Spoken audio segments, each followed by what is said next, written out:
ao Pinguim Dançarino, eu sou o David da Purificação, tô aqui hoje com o Christian Barbado do Horror Noir, né, nos contemplando aí com a sua ilustríssima presença. Tecnicamente a segunda vez que ele participa aqui, né, porque a primeira a gente gravou e acabou perdendo a gravação, falou sobre esse mesmo filme, inclusive, que é o Mad God, do Phil Tippett. E aí, Christian, você tá bem? Tô bem, tô sempre bem, agradeço sempre o convite, essa longa parceria que tem entre esse podcast Pinguim Dançarino e o podcast Horror Noir. Sempre legal participar, a gente já gravou, como você já gravou uma vez, mas sei lá, vamos ver se é legal gravar de novo. Até falei pro David off aí que foi até bom porque tenho novas coisas pra falar. Melhor ainda. Lembrando, se você quiser conhecer o trabalho do Christian, vocês podem conferir no Horror Noir, né, que tá nos melhores agregadores aí. Eu recomendo muito um programa que a gente fez, inclusive, falando sobre A Sede, que é um filme de vampiro sul-coreano. Tá lá de fácil acesso. Eu, o Christian e o Lucas Claus discutindo essa obra-prima aí. Queria recomendar também, aproveitar o de Videodrome, que eu também gosto bastante, eu acho que é um dos melhores episódios do Horror Noir. Coincidentemente participei, né, gente? Exatamente. Com pura coincidência. Eu nem pensei nisso, eu nem pensei no episódio que você tava lá, não. Foi mera coincidência. Mas é isso, como vocês viram pelo título, a gente vai estar falando de Mad God, né, do Phil Tippett. Mas antes eu queria perguntar pro Christian, né, tipo, o Phil, ele é conhecido por ser um técnico de efeitos especiais. E você gosta do trabalho dele? Conhece de outros filmes? Eu conheço de Star Wars, que eu acho que é onde a maioria conhece. Tem outros filmes da filmografia dele, né, são interessantes. Jurassic Park, Starship exatamente. Troopers 2. São trabalhos bastante competentes. E que eu acho que dá pra ver o reflexo da competência dos trabalhos do Phil Tippett no visual desse filme, que eu acho que é a grande chamariz desse filme, né? Você vê o trailer do filme e você fica, que porra é essa, né?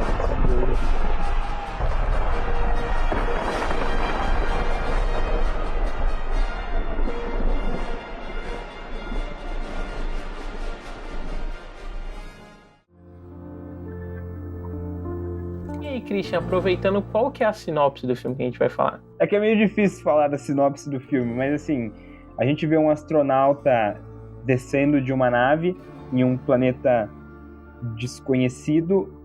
Ele vai passeando por essa sociedade, que é uma cidade bastante corrompida, assim, bastante... uma cidade pós-apocalíptica, né? Uma cidade bastante destruída. Ele vai parar por algum motivo no meio de um consultório onde as pessoas arrancam o cérebro dele e a gente começa a ver a história pregressa disso. E é isso. É meio difícil de você falar dele nessas questões de você descrever ele, né? Até porque é um filme que tenta passar uma experiência muito mais sensorial mesmo, né? É bem mais sensorial. Por mais que a gente vai elaborar aqui aos poucos, dá pra você entender o que tá acontecendo na história bem por baixo, assim, e a mensagem que o filme tá passando, e as ligações que ele faz com uma história bíblica, né, até o próprio nome, Mad God, enfim. Com certeza. Ele, sem dúvida, é um desses filmes que eles entram nessa categoria de um filme brisa, né? Tipo, sei lá, junto com o Rocky Horror Picture Show, o Fog do John Carpenter, assim, o próprio A Casa Lobo também. O House. Nossa, o House, né, principalmente. Muito pelo jeito que ele usa animação, né, mais para construir esse negócio da experiência sensorial que o Christian falou, né? E também não é nenhuma recusa, né, mas tipo por um interesse menor, assim, nesse aspecto narrativo mais direto, né, de uma coisa está levando a outra. Eu acho que ele é um filme que vale mais a gente ir comentando ele em ordem cronológica, né, que aí a gente já consegue discorrer vários eventos que o filme passa e discutir significados e tal. E ele começa, né, tipo, com uma citação bíblica, enquanto uma torre é destruída, né, remetendo a essa ideia da torre de Babel e tal. E eu acho interessante, tipo, a abertura do filme ser essa, né, tipo, além de ser imageticamente muito poderosa, né, tipo, a torre, ela ser esse órgão poderoso que aos poucos vai sendo demolido num fundo todo vermelho, enquanto as nuvens engolem ele, para depois passar para essa citação bíblica, né, porque eu acho que já dá muito essa ideia de perdição, assim, e de um mundo pós um pecado original. Pois é. E tem o lance da Torre de Babel, que é aquela coisa de vocês falam todos a mesma língua e a torre ela acaba não sendo finalizada porque as pessoas pararam de falar a mesma língua. Essa é a origem das línguas na Bíblia.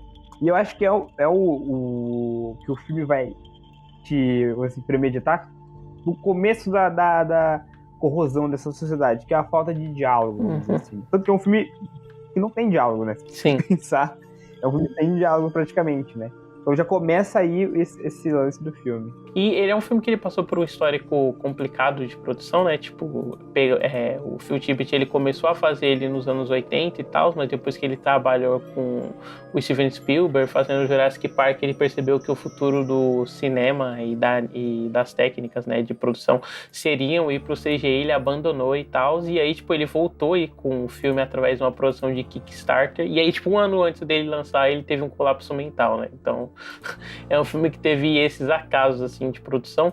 E aí a gente vê, né, que ao longo do filme ele trabalha várias sequências isoladas, né, tipo, até chegar onde ele vai chegar e tal. E eu acho que essas sequências, tipo, elas acabam dando uma possibilidade de animação muito rica, assim, pro filme, né, tipo, ele é claramente um stop motion, mas eles brincam muito com essa coisa de fazer animação, às vezes, de sombra projetada, ou usar um ator live action pra fazer o mesmo personagem do stop motion, sabe? Numa coisa que nunca... Animatrônico, né, e, tipo, uma coisa que nunca chama muita atenção pra ela mesma quando acontece, né? Tipo, tá sempre dentro dessa unidade mais de ser uma grande viagem, assim, que o filme tá propondo. Cara, e sabe o que é legal desse filme, assim? Por mais que ele seja, vamos dizer assim, um filme muito sensorial, a gente geralmente tende a pensar num filme muito experimental, e não um filme experimental, mas assim, aquela coisa mais contemplativa e mais lenta e tudo mais. E não, esse filme é um filme que ele tem tanto evento acontecendo. É um filme de ali, ação pós-apocalíptico, né? Então, acontece muita coisa no filme. Ele não é nada contemplativo, as coisas duram o tempo que tem que durar e às vezes algumas coisas são muito rápidas, inclusive, né? Tanto que é um filme curto, ele poderia ser um pouquinho mais curto, né? O diretor deve ter feito a concessão de estender o filme pra não virar um curta, mas também não ficar longo demais pra não ficar muito chato, até porque a gente vai falar, o filme ele tem um lance meio ciclo que poderia ficar um pouco repetitivo, né? Mas eu acho que, tipo assim, antes do filme ser lançado enquanto longa-metragem, né, tipo, o Phil Tippett, ele tinha montado ele enquanto uma série, né, e aí, tipo, ele lançou em 3 episódios, né, 3 partes, aí, tipo, a primeira com o astronauta, a segunda lá, que é a parte que a gente vai comentar depois, e a parte final, né, que é essa coisa meio Mad Max. Então, tipo, eu acho que a funcionalidade dele em 3 atos também funciona muito em torno disso, né. Com certeza, acaba funcionando seriam 3 episódios, então são 3 atos, né? Faz sentido. E aí, tipo, depois que a gente passa dessa parte mais bíblica e essa parte da apresentação, tipo, a gente entra nessa coisa de começar a acompanhar o personagem que ele é como se ele fosse um astronauta, né? Apesar de a gente falar astronauta, ele desce para um mundo que é terreno, né? Tipo, não é para um mundo que para ele é alienígena, é um mundo que para nós é o normal. Tanto que eu gosto muito, tipo, de como às vezes tem até um olhar meio de comentário social, assim, tipo, ele olha numa janela e ele vê várias coisas que seriam meio que uma ideia de perversão humana, né? Tipo, muita putaria na janela, violência e tal. Então, tipo, o filme brincando o tempo todo em construir, tipo, um imagético a partir dessa ideia mais pecaminosa, assim. E é um lance interessante, né? Porque, como se fosse assim, ele tá vindo para um mundo terreno, né? A gente não vê o astronauta subindo, a gente vê ele descendo, né? Então ele tá descendo para esse plano. Então ele tem esse caráter um pouco de superioridade, né? Uma superioridade até moral mesmo, que se fosse de ficar olhando coisas e você vê uma degradação moral, uma degradação ética, né? Então ele vê coisas que são socialmente reprováveis e tudo mais, e você até não vê ele reprovando porque ele não tem expressão, né? Esse personagem. Mas justamente dele ter vindo de cima, você acaba tendo essa ideia de superioridade moral por parte dele, né? Exato. Essa percepção de que ele é moralmente superior, né? Não, até essa ideia, né, se a gente for parar pra pegar, ele é meio que um Jesus Cristo reverso, né? Porque, tipo, ele desce do reino dos céus pra terra, tipo, e aí ele passa pelas dores do que seriam, tipo, as dores do homem e tal. Só que em vez de passar por essa coisa de ser a salvação, né, de ser o Messias e tal, ele é meio que a destruição com a bomba que ele tá tentando plantar. Exato. E ele acaba passeando por coisas. Essas sequências do começo, eu acho muito legais, porque são realmente onde você fica bastante entretido no filme. A gente vai ter umas partes no meio que você dá uma cansadinha, mas esse começo é muito bom. Você vê muita coisa nova e muito experimentalismo nesse lance de animação mesmo, de stop motion, com animatrônico, com super projetário, igual você falou. Tem aquela sequência, eu não sei se é ainda nesse começo, não lembro se é nesse começo, mas eu acho que ainda é com o astronauta, das Sim. fezes. Uma sequência com fezes, assim, que é muito, muito nojento. Você sente o nojo, mas é um filme de animação, né? Mas é bem feito, assim. Eu acho que é um lance que é mais efeito prático do que exatamente stop motion nessa sequência, mas é bem feito Não, pra ele é caramba. um filme muito têxtil, né? Tipo, têxtil, não sei se é a palavra, Sim. mas ele tipo é um filme que ele é muito rico assim no jeito que ele faz texturas, até porque tipo, quando o astronauta desce, né, ele tem um contato com essa sociedade e além dessa visão mais moralista que tipo o filme emprega, também tem muito uma ideia meio que de condenação, né, a máquinas e essa ideia dos seres que vivem lá embaixo, eles meio que terem virado instrumentos precarizados, então tipo, eles são seres sem expressão, né, tipo, são só redutos do que seria um ser humano, são controles e eles são o tempo todo esmagados por essas estruturas, né? E aí, por conta disso, todas essas estruturas são retratadas como super sujas ou como agentes poluentes do ambiente e tal. Sim, assim como são um resto de sociedade ali, você vê um resto de seres humanos, né? Você vê que a forma deles, aí você vem muito do lance de ser um filme pós-apocalíptico, a forma deles é uma forma deformada, né? Então é um resto de ser humano, é alguma coisa que vislumbra um ser humano, ou os próprios animais, né? A gente tem aquela sequência do macaco, que é bem estranha, e que é o que é feito com animatrônico, inclusive. Então acaba sendo muito isso. É um resto de ser humano que fica muito precarizado num resto de sociedade. Sim. Não, e até a ideia, né, que tipo, do jeito que o filme faz assim, com essa coisa de, tipo, aquelas coisas, eles perderam a humanidade, elas são guiadas só por instintos básicos, né? Tipo, você vê que eles meio que são zumbis que se arrastam, e aí quando eles precisam mudar de posição, o pessoal vai lá e coloca um choro de bebê, né? Então, tipo, essa coisa mais instintiva que foge do racional, né? Existe a racionalidade, existe só o instinto, que é o que acaba guiando esse ser. Até volta um pouco pro lance bíblico também, porque o astronauta, ele eu até falei na sinopse, né? Ele entra lá, acaba parando numa sala onde fazem uma cirurgia, arrancam o cérebro dele, né? E arrancam o bebê dele, né? E é o do lance instintivo. E esse bebê é quase como se fosse o presente que foi trazido pra gente, né? Quase como se fosse o perdão lá que Jesus nos deu e tudo mais. Ainda entra nesse lance bíblico, até do nome do filme, do Mad God. Então ele mandou o astronauta pra cá pra que ele passeie por isso, e aí esse bebê é o presente, né? Então o lance instintivo é de você ouvir o choro de uma criança, então é um lance que lembra o ser humano, né? Então de trazer um pouco de humanidade de novo. Nossa, é até legal, né? Porque o filme, ele parte desse pressuposto do mais instintivo, né? E aí, tipo, todos os momentos que eles são mais crus e que ele trabalha a figura humana, tipo, são sempre momentos mais desumanizantes, né? Tipo, essa questão da você ter esses seres são como se fossem seres humanos meio que de uma classe operária, assim, né? Que eles já deixaram de ser humanos. Ou quando eles estão num meio que é mais racional, que é dentro do hospital e tal, aí eles estão agindo como animais, né? Porque é uma coisa super violenta, eles simplesmente estão abrindo o astronauta e tirando as entranhas dele. Sim. Você vê que realmente é um filme que tá olhando um lado mais podre do ser humano, né? Fazendo uma crítica até bem moralista, se você for pensar em vários sentidos. Inclusive aquele lance que a gente falou do astronauta ver muita putaria, assim, dos personagens agirem de maneira muito instintiva, inclusive o sexo e tudo mais. Você vê em vários pontos uma crítica bastante moralista, aquela coisa assim, é a sociedade entrando em decadência e tudo mais. Eu vejo muito como um fruto do seu tempo, assim, porque se a gente for parar para pegar, é muito uma visão oitentista, né, de como se tinha a tecnologia e da tecnologia ocupando cada vez mais, tipo, espaços gigantes, né, num formato de máquina, assim, tanto que vários dos cenários, né, são meio que, tipo, como se fossem computadores abertos, que são vários cabos, assim, essas coisas, é muito essa noção mais oitentista, né, tipo, da degeneração humana em prol da tecnologia, né, se a gente for parar pra pegar, tipo, o que a Torre de Babel, ela é também, ela é meio que o avanço da humanidade, né, através do uso das ferramentas com a comunicação, então, tipo, é como se isso tivesse engolido a humanidade, né, esse negócio da tecnologia e tal. A gente, inclusive, falou de um filme que retrata a tecnologia ocupando espaços humanos. Lá no Horror no Ar, que eu citei no começo, que é o episódio de Videodrome, né? Que é dos anos 80 também.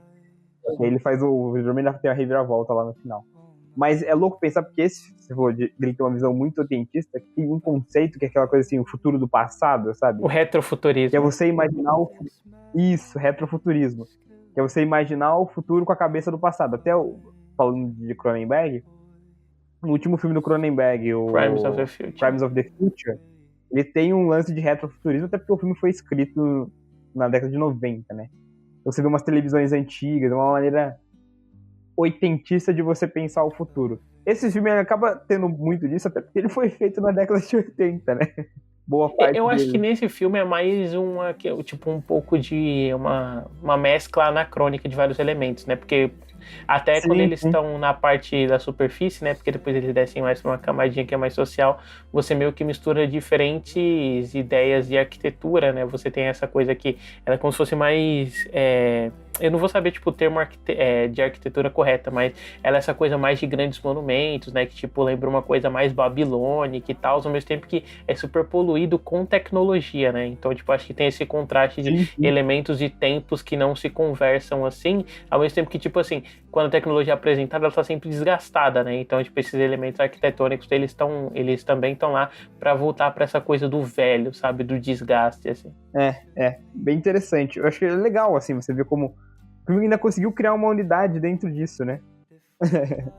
Ele começou num tempo, foi terminado em outro, e você vê um filme só. Você consegue enxergar um filme só nele. Uhum. Mesmo ele também sendo montado como uma série, né? Que é um negócio que a gente já comentou aí. Exato, tem isso.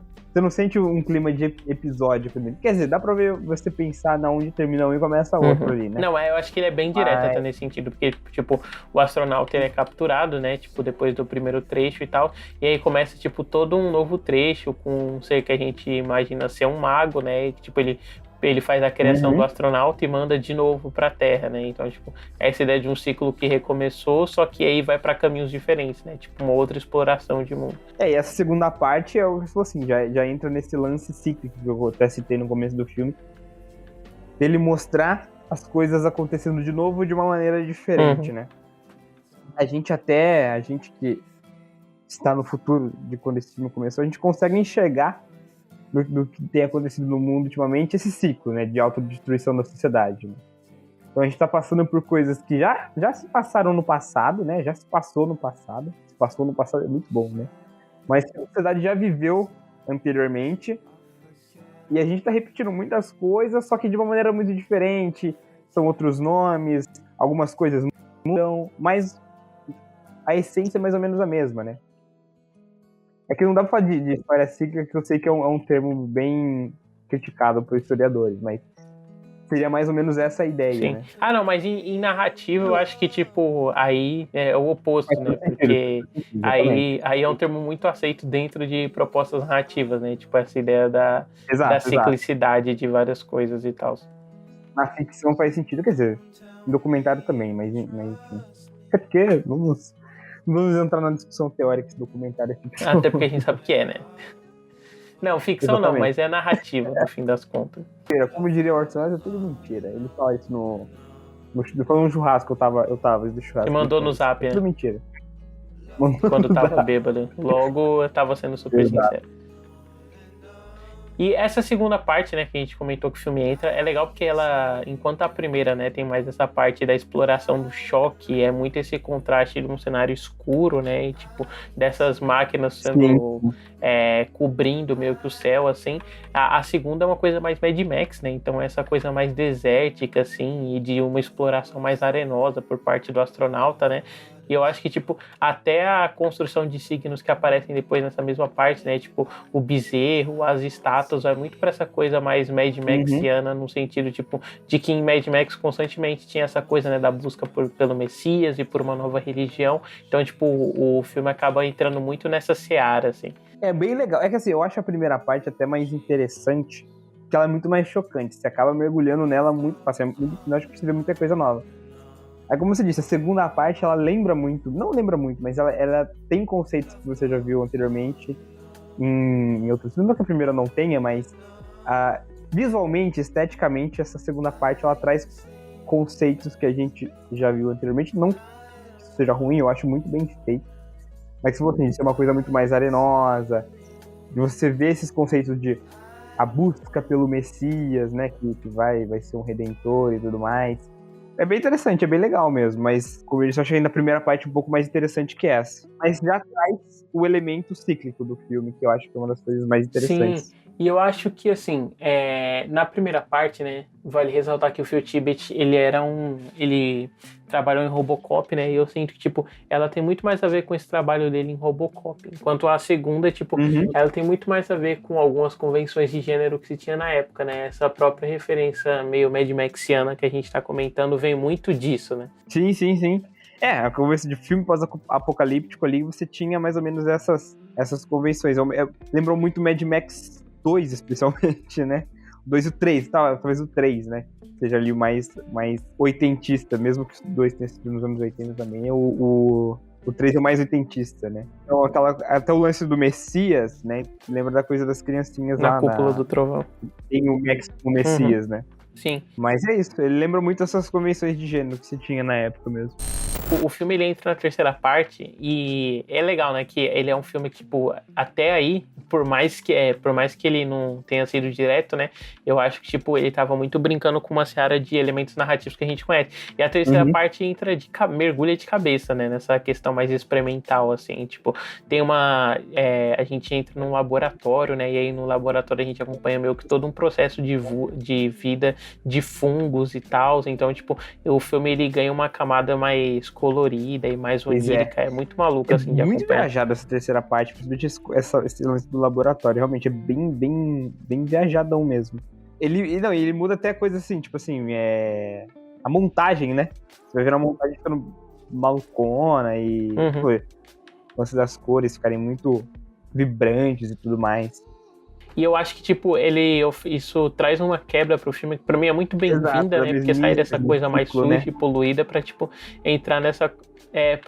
tipo, entrar num outro lado, assim, né? Dessa questão mais de observação de observação universal, né? Porque, tipo, traz um outro aspecto desse mundo que era um lado que a gente não conhecia até agora, né? Tipo, longe dessa coisa mais suja e arenosa e, tipo, quase construir uma beleza através do caos, né? Que, tipo, é uma coisa que o filme acaba fazendo muito bem. E aí entra no que eu falei, assim, por mais que ele seja um filme bastante experimental, ele tem tanta coisa nova, tanta coisa interessante que você acaba mergulhando de cabeça no filme, né? É um filme muito hipnótico, né? E eu acho que essa talvez... O começo é muito hipnótico, porque, como falou, é muito diferente, muita coisa nova, né? E essa volta a ser, por trazer muita coisa nova e muita coisa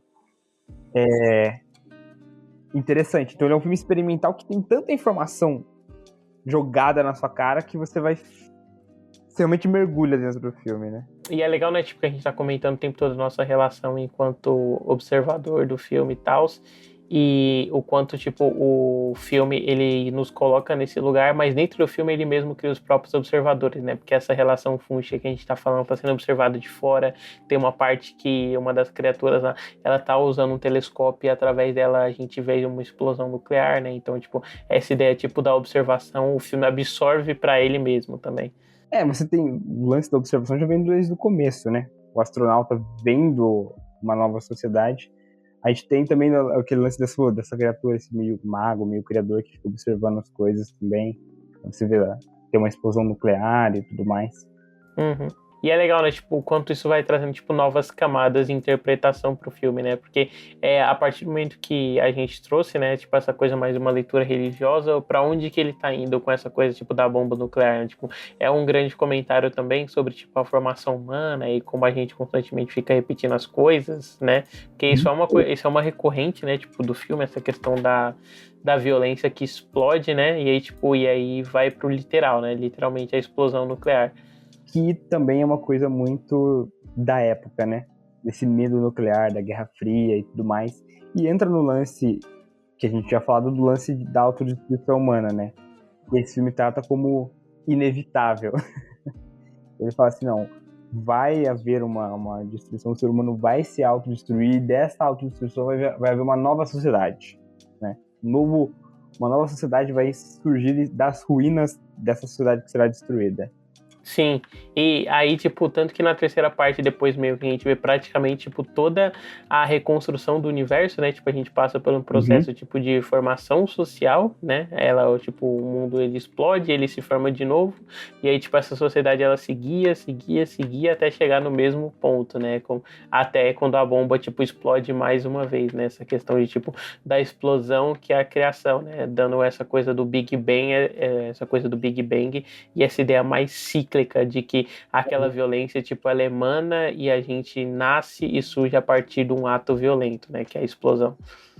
Isso lembra até o conto que eu tinha falado em off, do Asimov, né? Que é o conto A Última Pergunta do Isaac Asimov, que, assim, é basicamente numa sociedade eles têm uma máquina, um computador, né? Vamos chamar assim de computador, mas não é uma máquina, que é capaz de responder todas as perguntas menos uma, que é como reverter a entropia, né? A entropia é o processo de expansão do universo, mas que futuramente, inevitavelmente, vai acabar no fim do universo, né? E o tempo se passa, blá, blá, blá, a história se passa, e no final a sociedade, né, entra em colapso e tudo mais, o universo entra em colapso, e essa máquina finalmente consegue responder essa pergunta. E a resposta é, então, que haja a luz. Ou seja, a resposta que impediria o fim do universo, ela, na verdade, é o começo de um novo universo, né? Então entra um pouco... Talvez até tenha inspirado esse filme, então, com a década de 50, né? Uhum. E de novo ele entra nessa coisa cíclica que o filme tem, né? Tipo, e de usar essa ciclicidade, esse lado cíclico para tipo compor uma ideia social, né? De que a sociedade ela se move através desses ciclos, né? Sim. É o ciclo de autodestruição que eu disse, né? Que até dá uma ideia que talvez permeasse a época de que a guerra nuclear era uma coisa praticamente inevitável, então que a sociedade ia se autodestruir. Mas a visão desse filme, na verdade, não era de um fim do universo por meio das mãos humanas, mas um novo começo, né? Uma destruição que geraria, a partir de restos humanos que a gente vê lá no começo, né? Uma sociedade totalmente destruída, os seres humanos deformados, os animais deformados que perderiam a moral e agiriam apenas por instintos, mas dali surgiria uma sociedade nova, né? Algo novo em cima dessas ruínas. Sim, é essa ideia da constante renovação, mas uma renovação que ela é feita de maneira pacífica e natural, né? Tipo, Exato. parece que desde a Torre de Babel a gente está nesse constante processo, né? Da construção e da desconstrução da mesma coisa. E se você for parar pra pensar, você olha pro começo do filme, talvez seja um grande lance, assim. Talvez seja essa sociedade que tenha passado por uma destruição nuclear, lá no começo do filme. Então a gente vê esses humanos deformados, tudo mais, o tempo passa, a gente vê uma nova sociedade que ali, né, um novo astronauta, tudo mais, e a gente vê uma explosão nuclear durante o filme, ou seja, uma nova sociedade que também se autodestruiu, né? Uhum, totalmente.